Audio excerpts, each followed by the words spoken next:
Nexia mashinalarida razgom olganingizda motor tomonidan do'qqillagan ovoz chiqyaptimi?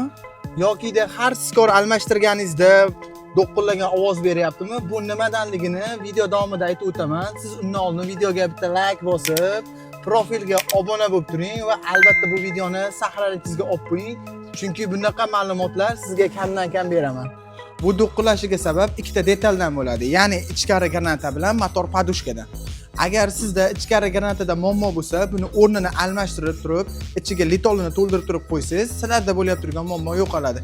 Agar motor podushka bo'lsa, buni albatta almashtirib kareyska qo'ysangiz, bunaqangi holatlar mutlaqo bo'lmaydi.